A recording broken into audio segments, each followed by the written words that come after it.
Bonjour à toutes et à tous et bienvenue dans cette analyse complète de Streets of Rage 4 et c'est parti.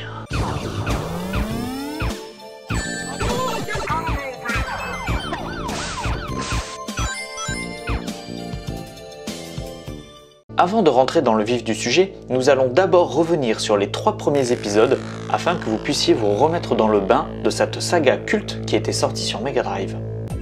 Bark Knuckle est le nom original de Streets of Rage qui est sorti chez nous en 1991.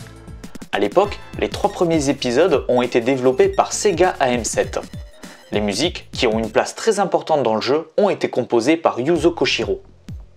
Reprenons les scénarios de ces 3 volets. La ville est en proie à un important syndicat du crime. Et la police, corrompue ou terrifiée, a depuis longtemps abandonné son devoir. 3 jeunes recrues, Adam Hunter, 23 ans, expert en boxe, Axel Stone, 22 ans, expert en arts martiaux, et Blaze Fielding, 21 ans, décident d'affronter cette organisation par leurs propres moyens en quittant les forces de l'ordre. Cela fait déjà 1 an que les anciens policiers Adam Hunter, Axel Stone et Blaze Fielding ont anéanti le syndicat du crime et vaincu son chef, le mystérieux Mr. X. Peu de temps après, Adam se fait kidnapper. C'est son petit frère, Eddie, surnommé Skate, qui retrouve l'appartement vide avec seulement une photo d'Adam enchaîné aux côtés d'un vieil ennemi, Mr. X. Axel et Blaze tentèrent de recontacter leurs anciens collègues de la police, notamment ceux qui les avaient aidés avec leur artillerie, mais ces derniers avaient été renvoyés ou mutés ailleurs. Axel, Blaze et Skate sont épaulés par un ami catcheur d'Axel, appelé Max. Ils sont fermement déterminés à secourir leur ami et à détruire Mr. X une fois pour toutes. 6 mois ont passé depuis la seconde défaite de Mr. X. Mais ce dernier est de retour avec un nouveau plan machiavélique. Remplacer toutes les têtes pensantes de la ville par des sosies cybernétiques qu'il pourrait contrôler. Pour parvenir à ses fins, Mr. X a fait appel au plus grand robotiste de la planète, le docteur Henry Dam. Le docteur Victor Zan a appris ce qu'il se tramait et prend contact avec Blaze Fielding qui tente de recontacter ses anciens collègues, Adam et Axel. Elle souhaiterait enquêter avec eux sur cette affaire ainsi que sur la vague attentat à la bombe qui balaie la ville et la mystérieuse disparition du chef de la police. Seul Axel put répondre un temps à l'appel de Blaze. Accompagnés de Skate ainsi que du docteur Zan, Axel et Blaze partent une nouvelle fois affronter leur ennemi de toujours. On peut donc en conclure que la trame scénaristique de ces 3 Streets of Rage s'est déroulée sur 1 an et demi. Il est temps de passer à l'analyse des trailers de Streets of Rage 4 qui est développé par Lizardcube et Dotemu, des studios français, ainsi que le studio canadien Guard Crush Games. On attaque avec le premier trailer.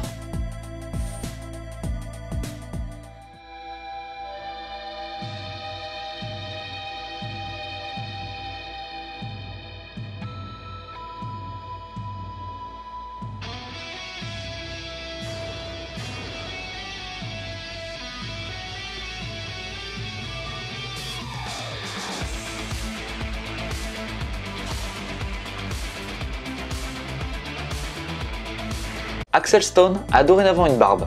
On pourrait supposer que plusieurs années se soient écoulées entre Streets of Rage 3 et le 4. Cependant, la volonté des créateurs de ce 4e opus était de moderniser le personnage d'Axel, qui avait un look très ancré dans les années 90. De plus, quand on regarde le look de Blaze, relativement jeune, on peut se dire que finalement Streets of Rage 4 se passe peu de temps après le 3e opus. On pourrait supposer que cette femme que vous apercevez est la grande méchante de l'histoire au vu de ce premier trailer, mais il n'en est rien. Elle s'appelle Diva et elle serait le boss du premier niveau. Maintenant, est-ce qu'elle aura une place plus importante dans la suite de l'histoire? Peut-être. Passons au 2e trailer.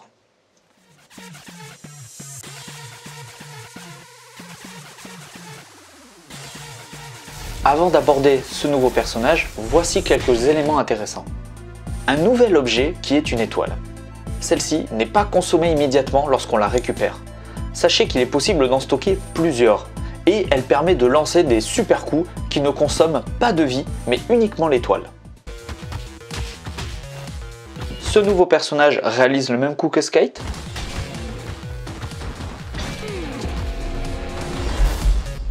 Je vous présente Sherry Hunter.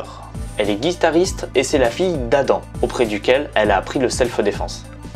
elle a abandonné l'idée de devenir policière comme son père pour jouer dans un groupe d'électro-rock progressif dans les bas-fonds de Woodwalk City. Shiva est de retour et ça fait fort plaisir. On reviendra sur cet élément un peu plus tard dans cette analyse car c'est fort intéressant. On peut voir qu'il est maintenant possible d'enchaîner les coups en l'air.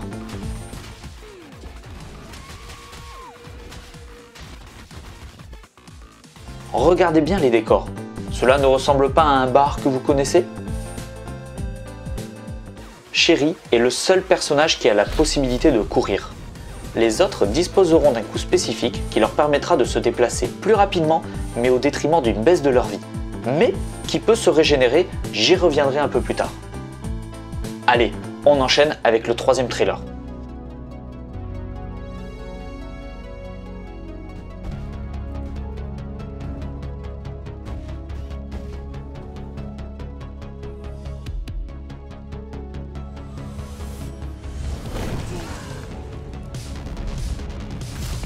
Adam rejoint le casting.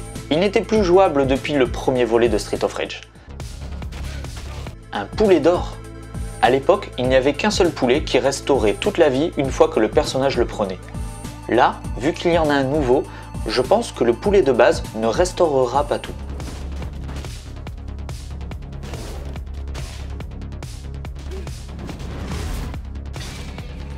Le fait que l'on puisse frapper les ennemis en l'air montre que l'on va pouvoir faire des enchaînements avec nos collègues, ce qui va ajouter de la stratégie au jeu en favorisant un bon placement de nos personnages. Et ici, c'est le premier boss de Streets of Rage 2. Regardez de nouveau bien les décors. Le logo que vous apercevez tout en haut est exactement le même que sur le screenshot que je vous ai mis à l'écran. Mon hypothèse est que nous allons de nouveau pouvoir parcourir les niveaux des précédents volets de Streets of Rage. Voici le super coup d'Adam. Il faut savoir que les super coups sont propres à chaque personnage. Il n'y a pas de super coup en coopération avec ses alliés. Maintenant, l'avant-dernier trailer.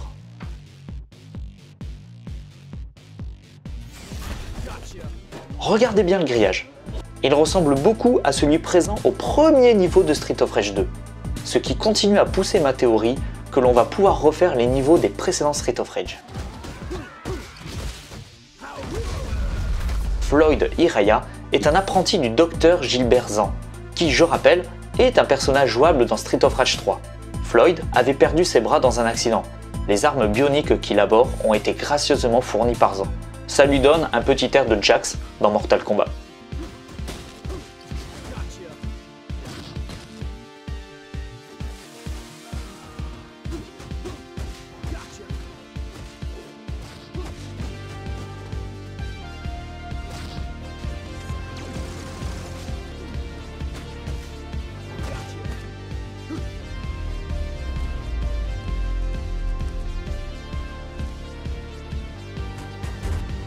Le online qui débarque pour notre plus grand plaisir.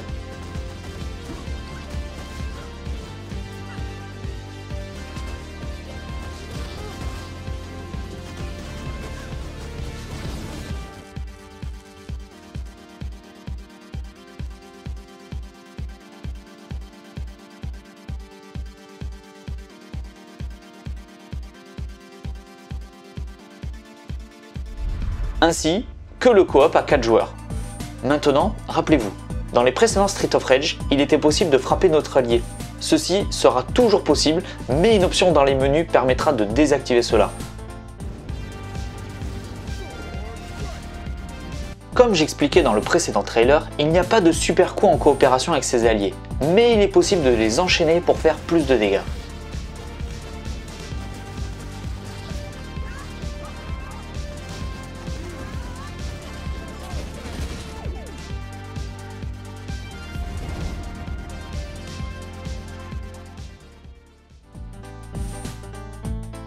Et voici le dernier trailer. Tiens, un bug. La plaque d'égout en double. Alors vous verrez que plus tardivement dans le trailer que ce bug n'est pas présent. Dorénavant, les ennemis ricochent sur les murs. Là, on constate qu'il est également possible de donner plusieurs coups en l'air.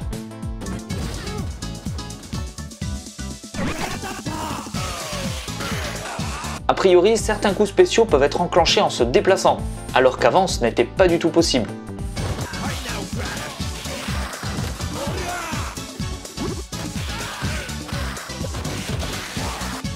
Beau casting pour ce Streets of Rage 4. Il manque cependant deux personnages, Roux et Ash. Ils étaient débloquables dans Streets of Rage 3.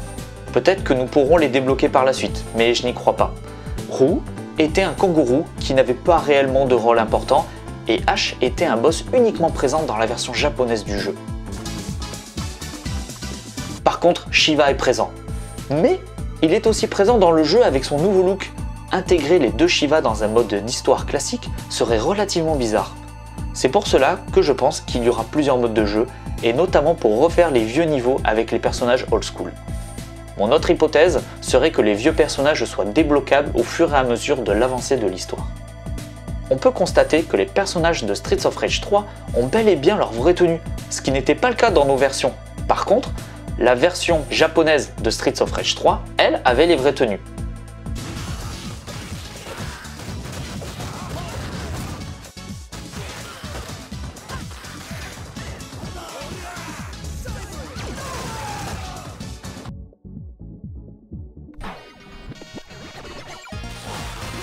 Alors ça, c'est la classe. Mais les musiques de Streets of Rage 3 ne sont pas présentes? Sans doute un problème de droit.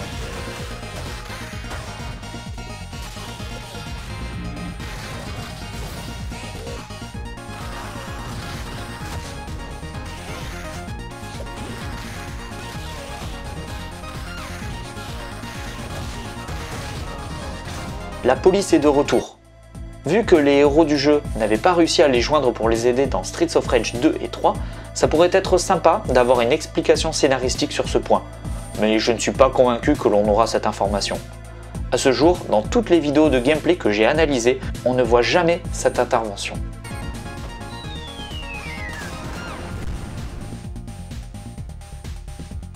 Voici donc cette analyse de trailer. Mais on va aller plus loin. Regardons ensemble un peu plus de gameplay. Tout comme dans les précédents Streets of Rage, il y a une barre de vie classique avec le nombre de vies écrit en rouge. Un score en fonction des dégâts, et les étoiles qu'ils sont trouvées au cours de jeu s'affichent sous la barre de vie. Dans ce nouvel épisode, les coups spéciaux consomment toujours de la vie. Tout comme le fait de se déplacer plus rapidement, comme je vous avais expliqué dans le trailer de Cherry. Cette baisse de vie est représentée par une couleur verte sur la barre de vie. Il est alors possible de régénérer cette partie en enchaînant les coups contre les adversaires. Par contre, dès qu'on se fait toucher, elle ne se régénère plus. Parmi les autres subtilités du gameplay, il est possible de lancer les armes et de les rattraper au vol. Quand l'ennemi est touché par l'arme qu'on vient de lancer, elle n'est plus perdue, elle tombe au sol et on peut la récupérer. Selon les développeurs, la durée de vie de Streets of Rage 4 serait beaucoup plus importante avec bien plus de rejouabilité. Un jeu de questions-réponses avait été réalisé auprès des créateurs du jeu. Voici ce qu'il en est ressorti. Le jeu a été développé par une équipe de moins de 10 personnes depuis 2017. L'intégralité des visuels sont dessinés à la main par ceux qui étaient en charge du remaster de Wonder Boy The Dragon's Trap. Le scénario est un peu plus profond que dans les autres opus. Des petites cinématiques seront présentes pour raconter l'histoire. On reste sur des phases de combat classiques, sans véhicule ou autre. Ils ont envisagé des courses de poursuite en moto, mais ont finalement abandonné l'idée car ils n'étaient pas convaincus que cela plaise et cela aurait demandé un travail très conséquent en termes d'animation et de dessin. A l'époque, dans Streets of Rage 3, les développeurs ont aussi voulu mettre en place cela, mais ils ont dû abandonner l'idée car c'était trop coûteux à produire. Il n'y a pas de système de points d'expérience. Notre performance évolue en fonction de l'enchaînement des combos. Plus on les enchaînera, plus on aura le sentiment de maîtriser le gameplay. Les niveaux ne se scinderont pas en plusieurs chemins. Ils auraient aimé le faire, mais vu que c'est un petit studio, il manque de moyens. Si le jeu remporte du succès, ils ont prévu de continuer à le faire évoluer. Peut-être des futurs DLC à l'avenir. La musique évoluerait en fonction de ce qui se passerait au niveau du gameplay. Sega a les droits de la musique des vieux Streets of Rage. Peut-être que c'est ce qui pose problème pour avoir les musiques du troisième volet. Mais pourquoi accepter d'intégrer les musiques des deux premiers épisodes et non celles du troisième? Je n'ai pas la réponse à ce jour. Dernier point que je vais aborder avec vous dans cette vidéo, ce sont les trophées du jeu qui dévoilent des indices sur les plans scénaristiques et gameplay. Il faut savoir que la liste des trophées dévoilait l'arrivée des personnages jouables des précédents épisodes de Streets of Rage alors que le dernier trailer n'avait pas encore été diffusé, ce qui donne une forte légitimité à cette liste. Nous n'allons pas voir l'intégralité des trophées, mais juste ceux qui sont intéressants à regarder et à analyser. Vous êtes prêts? On commence. Premier trophée. Comme au bon vieux temps, découvrir un niveau rétro. Au vu de ce que je vous ai indiqué dans cette vidéo, il n'y a plus beaucoup de doute sur le fait que des niveaux des précédents Streets of Rage seront présents. Autre trophée. 100 yens, terminer le mode arcade en mode difficile ou plus. Le mode arcade doit sans doute correspondre à un mode fait pour les joueurs rétro. Maintenant, je n'ai pas cette information, c'est uniquement une supposition. Nouveau trophée, trop fastoche, terminer un niveau en difficulté Mania. Le mode Mania est de retour. Je me demande si on aura la possibilité de modifier le nombre de vies comme dans les précédents Streets of Rage. Dernier trophée de cette première liste, réunion de famille, apporter le poulet doré de la galerie d'art jusqu'à l'entrepôt. On revient sur ce poulet en or. Finalement, ce sera peut-être un objet de quête, et à ce moment-là, peut-être qu'il ne donnera pas de points de vie. Je n'en sais rien, en tout cas, tout cela sera déterminé, mais c'est fort intéressant. Les deux derniers trophées touchent un peu plus sur le scénario, vous êtes prévenus. Trophée raclé à l'ancienne, battre les jumeaux Y. Est-ce que les jumeaux Y ce seraient eux? Possible, on verra bien quand le jeu sortira. Dernier trophée, réveille-toi, battre Max possédé. On le sait, Max sera de retour et il sera jouable, mais a priori, il aura une place plus importante dans le scénario du jeu. J'ai hâte de savoir ce qu'il s'est passé. Dans tous les cas, je pense que lorsque nous aurons sauvé Max, il deviendra jouable. Alors c'est bien beau tout ça, mais quand sortirait le jeu et à quel prix? On peut constater que sur l'eShop de Nintendo, nous avons une date de sortie le 23 avril et un prix de 24,99 €. Cependant, la date de sortie a été démentie par les créateurs du jeu, mais je pense que Streets of Rage 4 ne devrait pas trop tarder. Dans tous les cas, il a été annoncé pour le printemps et nous y sommes. Nous n'avons jamais été aussi proches de la sortie. Dernière information, le jeu devrait tourner en 60 images par seconde sur toutes les plateformes. Par contre, j'ignore à ce jour sous quelle résolution. Mais on peut se douter qu'on sera en 4K sur de la PS4 et de la Xbox One et en 1080p sur Nintendo Switch. Cette analyse touche à sa fin et j'espère qu'elle vous a plu. N'hésitez pas à m'indiquer votre ressenti sur Streets of Rage 4 en commentaire. Si vous souhaitez aider concrètement la chaîne, pensez à liker la vidéo, à la partager et à vous abonner.